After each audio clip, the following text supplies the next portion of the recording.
Talk. Light Talk. Lumen Brothers. Light Talk.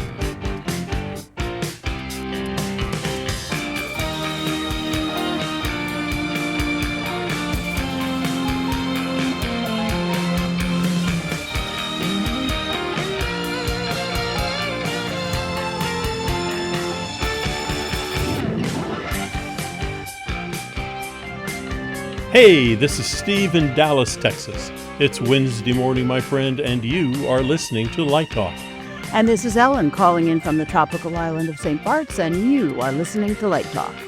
Returning after a week on vacation, recording from my headquarters in Port Washington, New York, this is Dennis, and you're tuned into Light Talk. And this is David coming to you from the beautiful Belmont Shore neighborhood of Long Beach, California.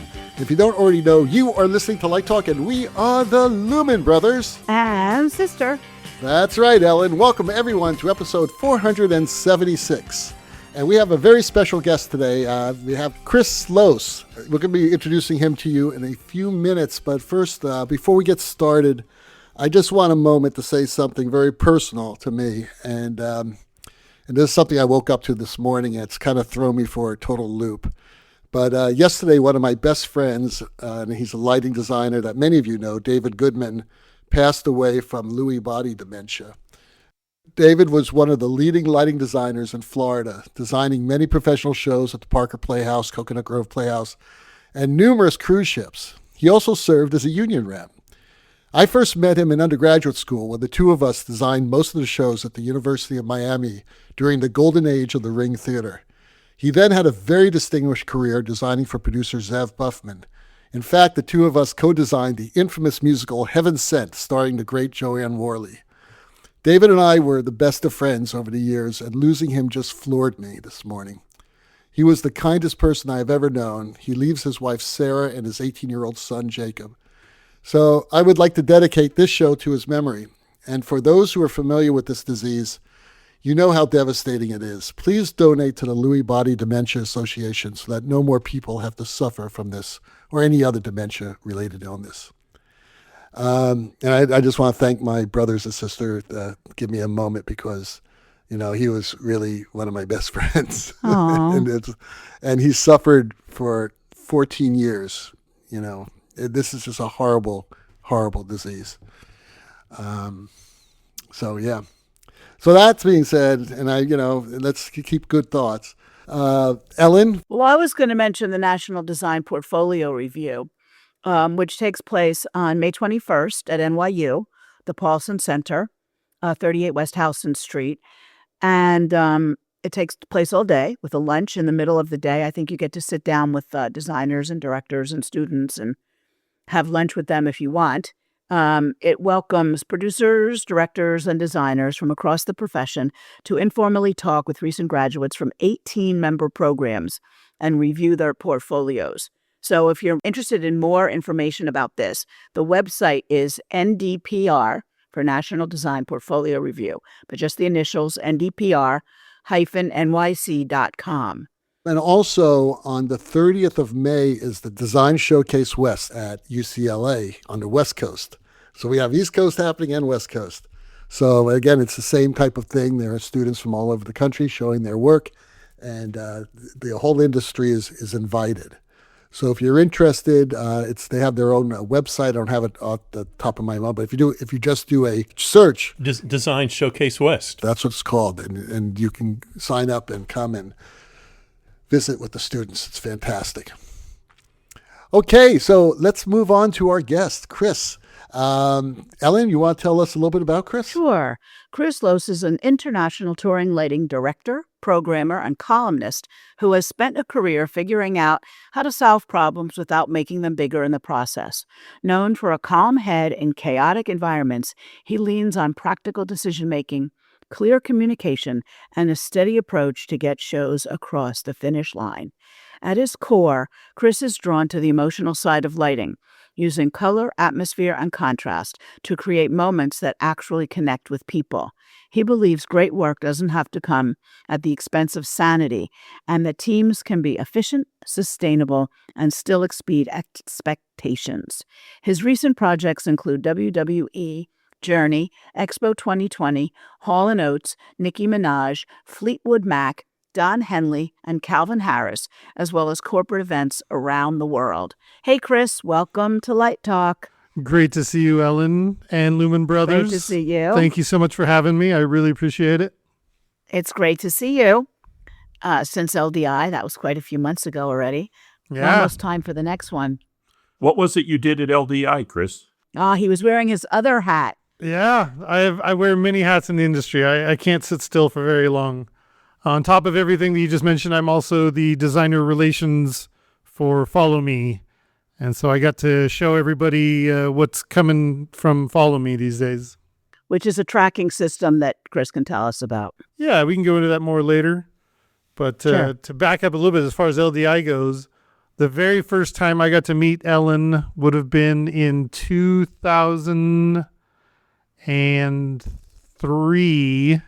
2003-ish. I was an intern for LDI at How about when it that? was back in Florida. In Orlando. Yeah, That goes back a ways. our LDI times are numerous. Right. Yeah, Yeah, a lot of wonderful people in this industry have come through that internship program, which we now call production assistants. They didn't want to be called interns anymore. yeah, But it's a great program. And there's not only you, but there's architectural lighting designer Christian Metho. There's Ben Saltzman, who's running ACT, Jake Pinholster, who is a dean of some university someplace. That's an amazing group of people that have come through that program. yeah. And the So- group of production assistants this year were amazing. You did a great job finding them. Well, I have to turn that task over to our production manager, Bill Dignite, who is really great. And he was an intern, and then the assistant production manager, and then the production manager. And he has his own, with his twin brother, Pat, they have their own AV production company called Double Trouble. So they now sort of run both the PAs and the Double Trouble AV team. So it's much more integrated. And we don't end up with an AV company that says, sure, I understand what LDI needs, and then comes with a 11, lumen projector that would work in some, 10-foot by 10-foot meeting room. Anyway, yes, they were great this year, and I'm glad you found them good. Yeah. So since your days as an LDI intern, how did you get to be one of the top lighting programmer, directors, tour guys? I really haven't done anything else. When it came COVID time, I kind of realized that I don't really have any other worldly skills. So I've had to lean in pretty heavy into lighting direction, lighting programmer.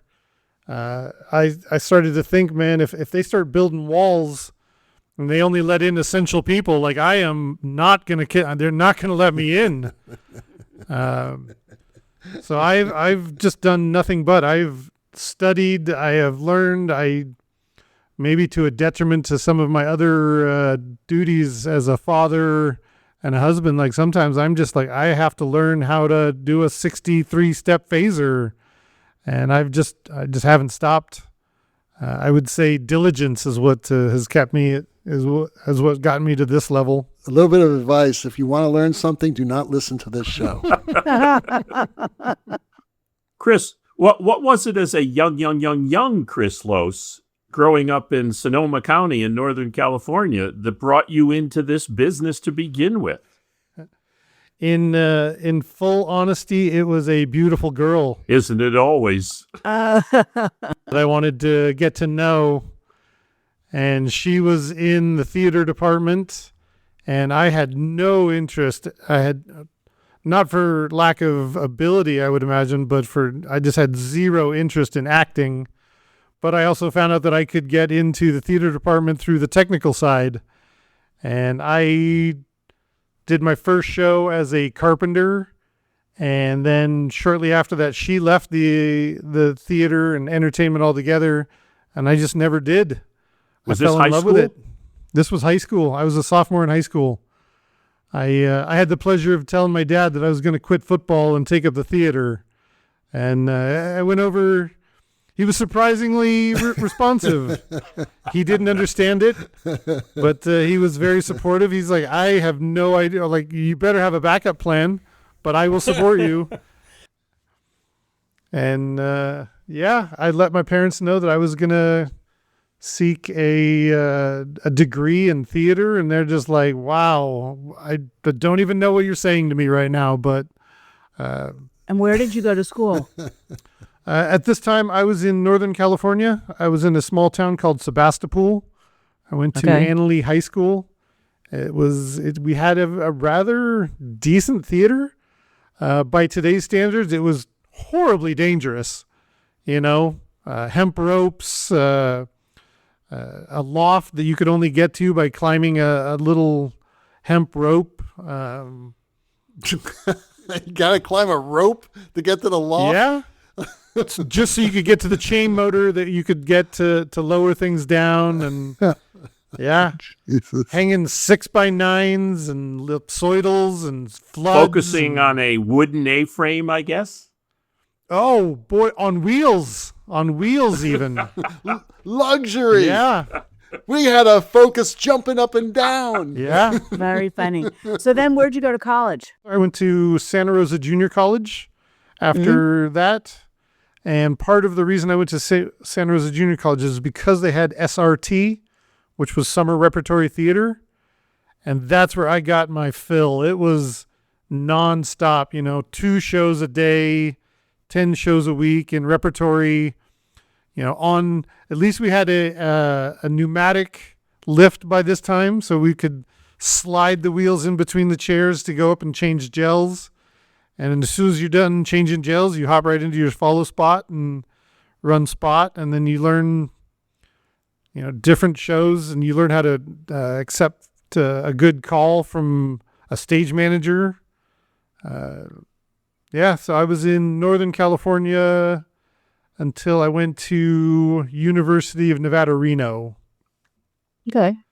Oddly enough, at Nevada, Reno, I got about 3/4 of my studying done there, and I never actually did one show at Nevada, Reno, because I got a job working as a follow spot operator at the Carnival of Wonders at a casino in Reno. And that's where I started to get the real world knowledge, and a lot of the stuff that I learned in school, a lot of it carried over. Some of it just didn't. They're just like, yeah, that's not how it works anymore. Did the Right. Carnival of Wonders include showgirls and magicians? Yes, it did. Yeah, I see. There's a common thread here. Yeah. What was her name? Oh, no. It was his high school sweetheart. He met her again. Right. She was a snake dancer. She was the bearded lady or something like that. So, Chris, one of your early tours was Pearl Jam, wasn't it? How did you land in with Pearl Jam? Wow. So after Reno, I moved to Las Vegas to work for Varilite, and I did about 3 years in the shop there.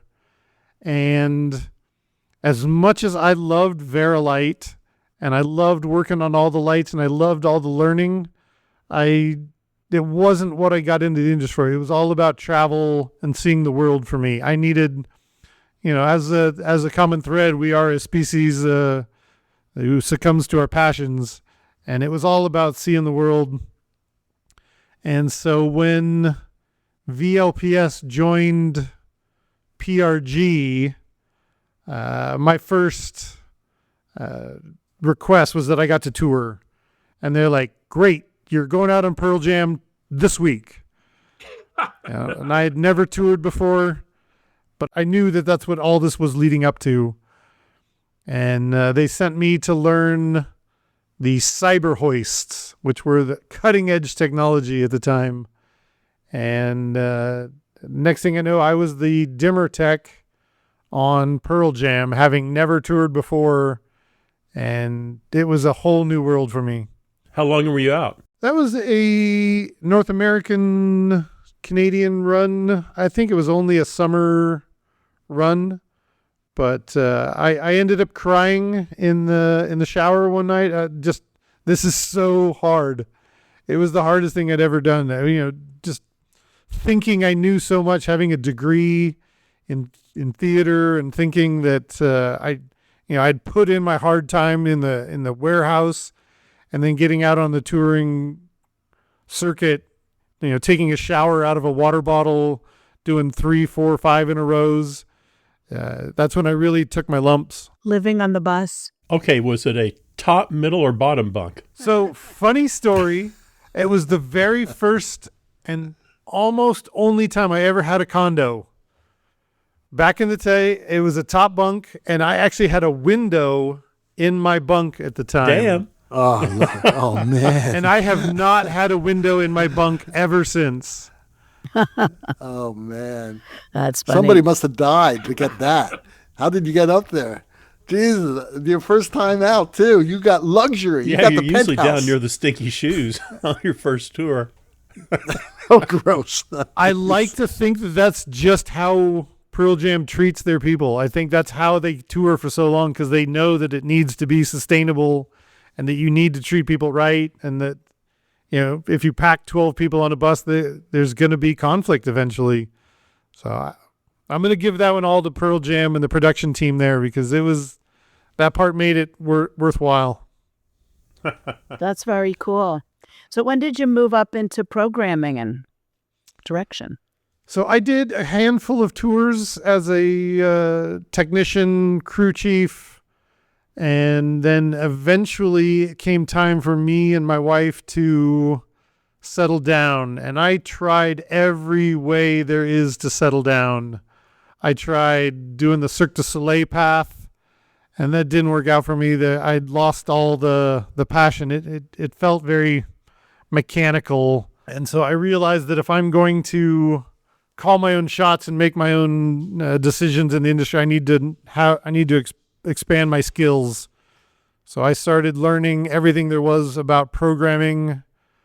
This was long before the YouTube era, where you could just learn something in a day. Like, I had to order manuals and call in all the friends that I knew who knew how to do anything.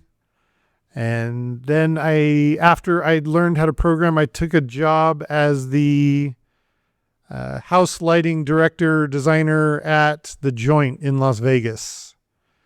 And once I was there, you just have to learn everything, because on top of being a programmer, you tie in 4-aught, you run the DMX, you're on both ends of the snake at the Joint. That's the Hard Rock Arena, right? It was previously the Hard Rock Casino in Las Vegas. It's now a Virgin. As far as I know, the Joint is still there. It's not called the Joint anymore. But it was nonstop. And that was the home of the famous Circle Bar. Yeah. Oh, we missed the Circle Bar. There really hasn't ever been a replacement for that at LDI, has there? No. To toot my own horn a little bit, I had the pleasure of designing the second Circle Bar. So the first one was all the VL5s and the giant, the globe. And then when it got redesigned, it was all the Pixel, the E-Pix. And I was able to design that one. I must give a shout out. That was a beautiful design. I love the E-Pix. And it really helps in my, tranquilized state at the Circle Bar, which is beautiful. Thank you. It really does. They had some cool designs in that hotel. There was a great chandelier they made did. out of saxophones. And Yeah. some really cool stuff in there. That was the wonderful Circle Bar where, you could talk on one side and it would bounce off the dome and you could hear it on the other side. Right. Aren't they building a new Hard Rock where the Mirage used to be? Yep. So there'll be a giant guitar right on the strip? Wow. Yep. It looks massive. I was just in Vegas not too long ago, and even seeing it a quarter built, I can tell how big it's going to be. Wow. Yeah. So what's your board preference? I am newly in love with the Grand MA3. It took me Okay. a long time to transition from the tried and true Grandame 2. I started, my first console would have been a Strand 520, and I thought, oh, well, the console can never do more than this thing. This is amazing. It does everything. And now I look back now, I think that was 4 universes. Right. And then I went up through Strand 520 to the Hog 2 to Grandame 1, Grandame 1, 2, and now 3. And do we think that this is like the industry standard now, the 3? In my circle, it is. But outside of my circle, I'm still seeing Grandame 2s being spec'd everywhere I go. Have you played with that new Avo board at all? I have not. Outside of the privilege of playing with it at LDI, I haven't played with that. I've played with Hog 5. It felt very familiar. I really enjoyed. I was able to sit down in 20 minutes. I was able to put together a patch and a song. No, MA3 is where I'm at these days. How many consoles are sitting in your garage right now? I actually just put out an article in PLSN recently about what it is to purchase gear, and I know my limitations, and I am not a businessman to the degree where I think I could make that a financial success. So I've strayed away from purchasing gear. So I have 0 consoles. I'm just assuming they're sending you one to program on. If anybody's listening and they want to send me one, I'm all about it. I've even gotten approval from my wife that I could take over a small part of the guest bedroom if I had a console. Damn. Yeah, you'll never get that again. That'll never happen again. Dennis, That's a how damn many sure. consoles do you have on your yacht? They're all ions. Yeah, no, the saltwater dimmers. Very good. You beat me to it, David. That's funny. Well played. I've gotten really good at doing everything on PC. A lot of people will say, like, why do you keep going back to the bus to do all this programming? Maybe I'm institutionalized. Maybe I've just, maybe it's Stockholm Syndrome, but I enjoy doing a lot of this stuff just on PC. Okay, let's get down to brass tacks. I want to know something. Here it comes. No, I'm going to fool you, Dennis. No, you mentioned that you really want to keep working on to try to understand what the hell designer speak is. Yeah, are you looking for a universal language from designers? No, I have come to the understanding that will never be a thing. I've worked with enough people that have egos and certain attitudes that I've at least come to learn that they will never change. Once they're set in their ways, that and it's our job to adapt to the way they speak about things. For me to, I see. I've learned to put my ego aside and just listen and try and ask the right questions, and then standardize from there. Like I can take what they've said and then take it to my crew and then translate it into parameters and attributes. But I've learned that artists just don't speak that way. It's interesting in your April, the latest column in PLSN, you talked at length about a universal language and how difficult it is to achieve that. And it's amazing that you managed to put up with that. So that one addresses more about how programmers speak with consoles and fixtures and GDTF, and how we're constantly trying to make things easier. All at the same time, we're making everything exponentially more parameter heavy, more complicated. The amount of things we can do, some of the legends of lighting would have never been able to even comprehend what we're doing now. The idea of lights on drones would never have even been a fantasy, but now it's a reality. And so now a lot of people are like, okay, I want lights on drones. Okay, well, you're going to need this, and you're going to need this converter box and this adapter and this AI software. And they're like, no, I just want lights on drones. I just want to be able to push the button that says lights on drones. Can you standardize that? And they're like, no, we can't. The next thing is going to be lasers on sharks. Why can't we standardize it? Okay, I'm going to follow this up. You say you'd like to talk to the console and have it do what you want it to do, right? Mm-hmm. So wouldn't it be great that you had a console that you could talk to?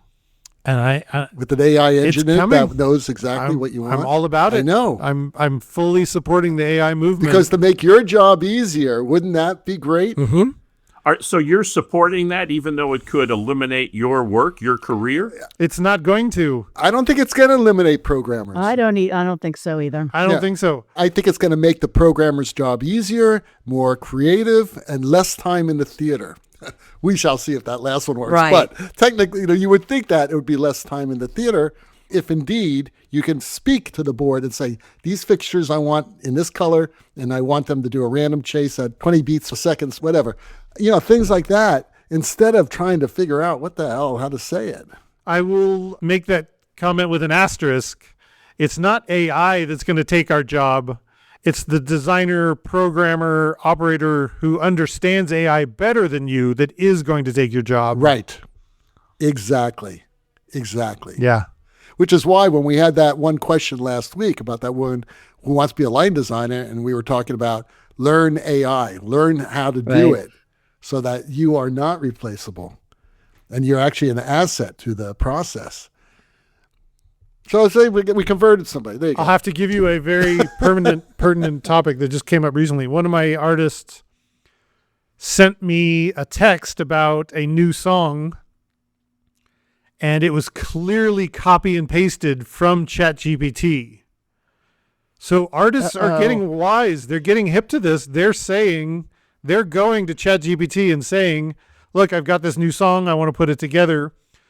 How can I talk to my LD about what it should look like? And it was a very clear copy and paste with all the emojis still in there, with all the M dashes. It was very clearly ChatGPT, and it helped. I don't want to admit that it was useful, but I mean, it was like, hey, this artist cares enough to know that the way they would word it might not make sense, and they went to ChatGPT, and ChatGPT translated and made it into something that I could understand, and I appreciated it. That's interesting. I suppose that AI could do your storyboards and everything else too. So, Chris, let me ask you this. In our pre-episode interviews, you wanted to point out that you're not a designer, that you're a director and a programmer, but not a lighting designer. Yet you have artists who are talking to you about the looks that they want you to create. Doesn't that make you a designer? Yes and no. So on the current Journey tour, Tim Rutledge is the designer, and James Scott is the programmer, and I have nothing but respect for both of them. They were both wonderful human beings. They did a beautiful job. However, as the director, I've been working for Journey for 4 years now, and I've gone through so many trials and tribulations. I've learned all the nuances. And so when they came in to design with a beautiful rig, a rig that we never would have put together, if they'd asked me to design this one, I would have done very similar to what we've done in the past. 3 straight sticks with beams, washes, and strobes. And when Tim Rutledge, who is a designer, came in, he came in with a very inspired look based on previous, going back to the 80s. And I feel like he brought in what a designer brings into it. It's a fresh, new idea. And so I wouldn't call myself a designer in the fact that I would have never been able to come up with something like that. Once somebody can give me an option A, an option B, and an option C, I can choose between those 3. And in that regard, yes, I'm a designer. But if it comes out to limiting it from infinity choices down to 1, I just can't do it. There are so many people that can have an image in their mind and bring it to life on paper. And that's where I I wouldn't say that's my skill set. So as the lighting director, Journey, what are you actually doing? My job is to fulfill Tim's vision within the confines of what the artist is accustomed to. So I can direct, and I can take the vision and funnel it, but the initial vision is not mine. And I would say that's the deciding factor between a designer and a director. I can maintain his vision, when it's being beat up by the road, going into multiple rigs, multiple arenas in different sizes, shapes, and I can funnel that vision, but I am the initial vision is not mine. In a way, it's similar to being the resident lighting director of a large organization like the San Francisco Opera. Yeah. Because when I go in and I do a show there, I'm working with the resident lighting director, and his job is to make my vision happen. And then if the show goes on tour, his job is to make sure, exactly what Chris said, that it fits into whatever venue it's going to fit into, and we get the same effects and the same cues. Mm-hmm. So that's really interesting. I didn't realize that position was part of a rock and roll tour. Mm-hmm. That's really pretty awesome. Because the designer generally doesn't go on tour. No, exactly. They're not going on tour for 2 years on the show, right? Well, some do, some cool. Most don't. Yeah, yeah. You know Chris Kuroda, I'm sure. Of course. Yeah, Chris Kuroda, we've been trying to get him on the show forever, and these guys, they're so busy. What he does, because that show is mostly bust, pretty much. Mm-hmm. And I'm sure a lot of your shows are like that. You talking about Fish? Yeah, I'm talking about Fish. Yeah. Yeah. My question for you is, what do you prefer? Do you enjoy the improvisation of the show?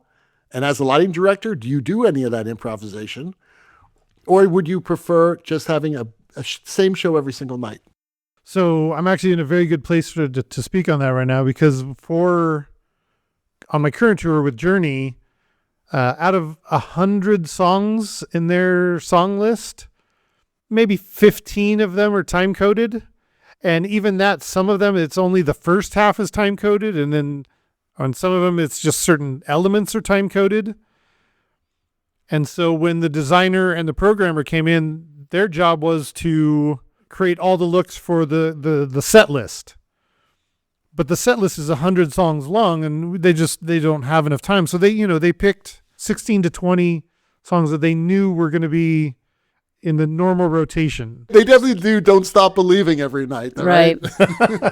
Don't Stop Believing is definitely going to make it. Wheel in the Sky. Open Arms. Those are the every night songs. Yeah. But so I, as a director, I didn't have any design direction for those songs that weren't in the normal rotation. So I get to pick, Tim had already put all the lights on the truss, and that was immutable, but I was able to flex some of my intellectual muscles based in those confines. And I'm like, okay, well, what can I do that Tim and James haven't done yet? And so that part, I do enjoy that part. I do. Yeah, that's cool. And I would say, as far as enjoying busking versus live operating versus time coding, I love them all. They all have their pros and cons. I also have what's called grass is greener on the other side itis. If I've been running a time-coded show for a year, then I want nothing more than to run a live show. And then, after I've made my 20th mistake running a live show, like, God, we should just time code this and I wouldn't make these mistakes. How often do they change the setup on you? You're going to do every night. Yeah. All of a sudden, song 5 has been replaced by song 16. But you get it like 5 minutes before the show or a half hour before the show, the set list? I've got 4 punt songs just already built just in case that happens. Sometimes they'll threaten to a song and they'll rehearse it 5 times and then it never makes it into the set list. And then that song just sits at the bottom of the list for the next 4 years. And then they're like, all right, we need that song again. Okay, it's it's in some state of semblance of acceptability. Chris, you've been out with a lot of artists over the years. Are you able to say which one was your favorite or a tour that was a highlight for you? As far as like just wonderful songs, Fleetwood Mac has just such a long catalog. Even after a 3-hour show, they still have hits that were left off the set list.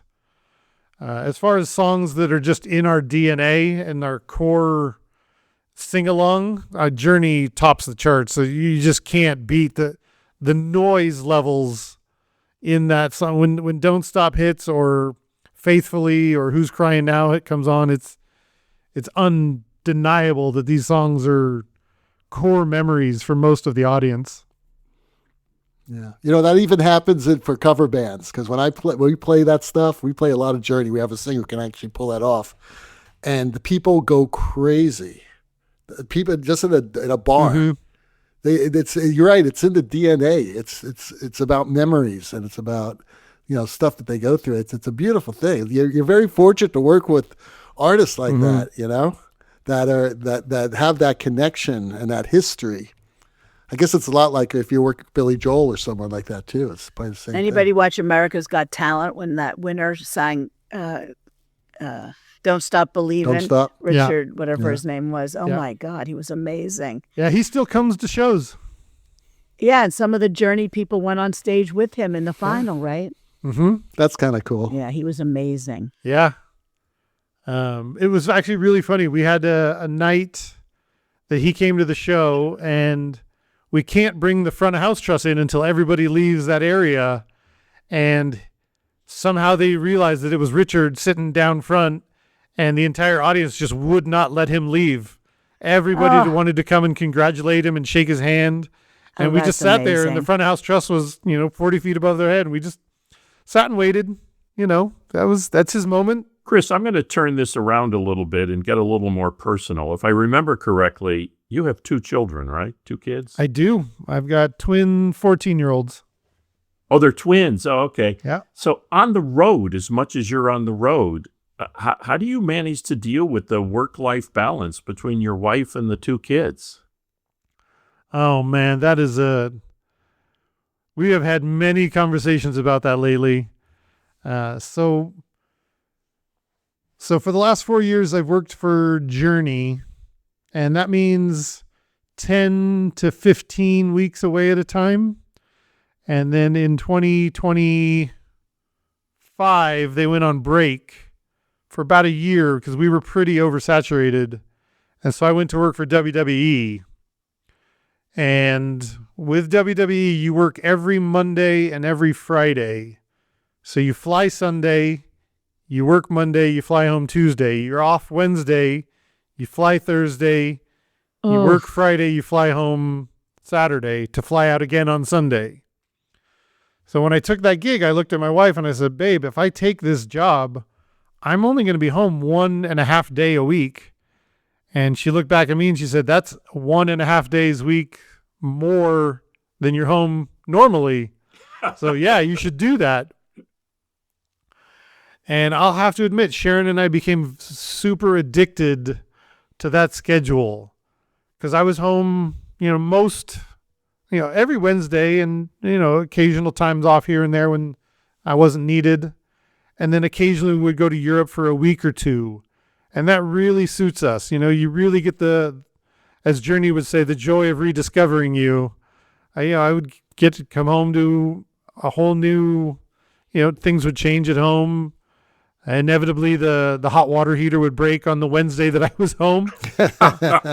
And I would be able to repair it while my wife was at work.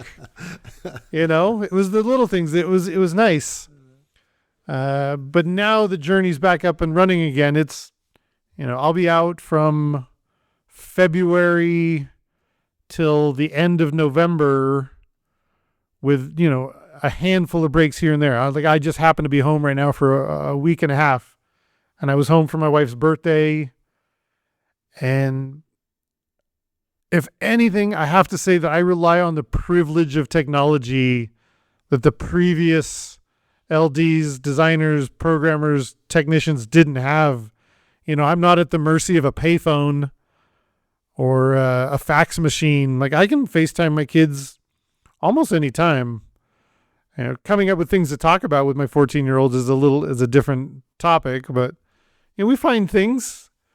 And my wife and I have very clear boundaries that we need to talk at least daily, and if not daily, there has to be a reason why. And boy, trying to be the disciplinarian on the road of two teenagers, it's not an easy task.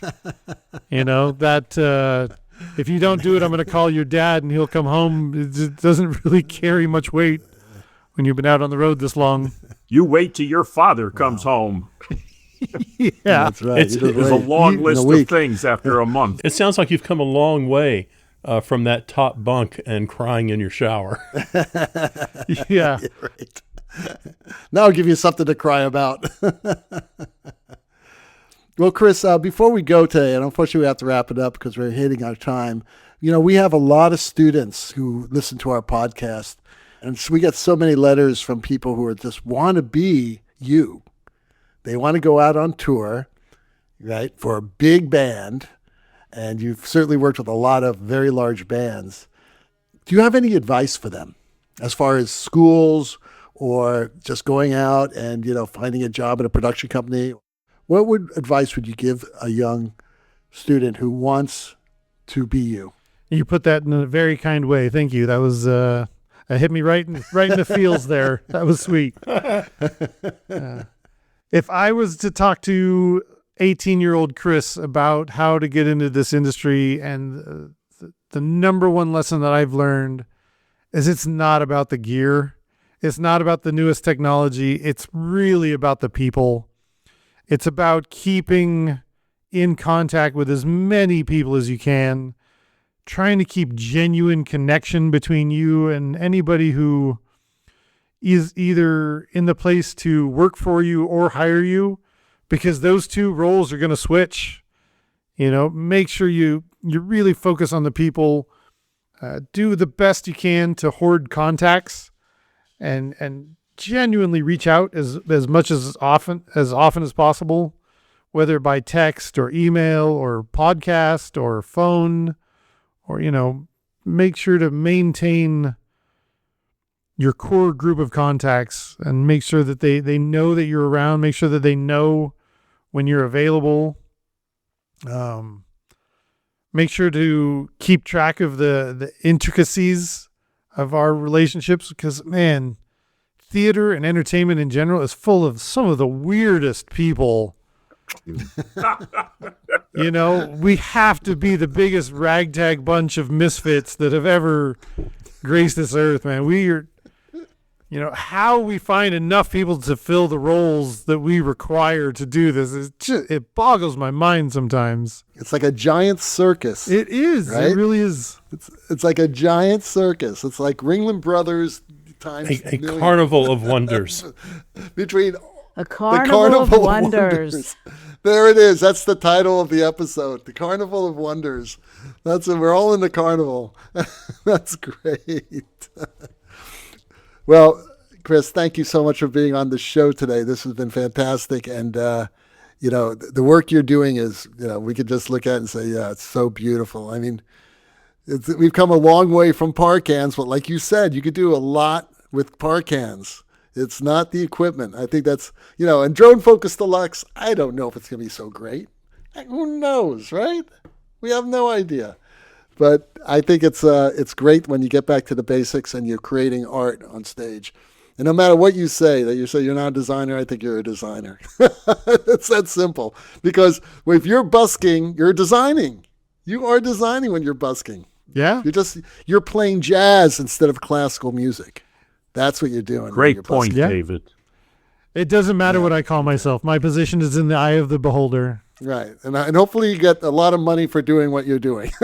That's all I have Chris, to say. keep those columns coming. I love LD at large, and I'm sure a lot of people read that column, and your insights are just superb. Thank you so much. Well, the rocking sounds of the Luminoids tell us that once again you've spent another hour listening to Light Talk. You can hear our show on just about every podcast site out there. Check out our website at lighttalk.org and be sure to follow us on Facebook. And don't forget to subscribe to our podcast. That way you will not miss a second of Light Talk insanity. No guarantee is offered regarding the accuracy of any statements or opinions made on this podcast. However, if you do decide to litigate, you will have to deal with me, Snoot from the Snoot Group. And don't get it twisted. Just because I married one of these losers does not mean I will go easy on you. So don't with me. Light Talk, coming to you from the beautiful Belmont Shore neighborhood of Long Beach, California, the tropical paradise of St. Bart's, the Lone Star State, Reno, Nevada, and from one of the many great, exciting entertainment cities in the world, New York, New York. Be sure to join us next week when we dive into more lighting shenanigans and serve up a fresh, piping hot casserole of nonsense. Light Talk, broadcasting questionable lumen knowledge and humor around the world. So thanks again, Chris, and we'll see you on the road. And we'll see you all next Wednesday morning. Bye-bye from Light Talk. Bye now. Bye-bye. Thank you, Chris.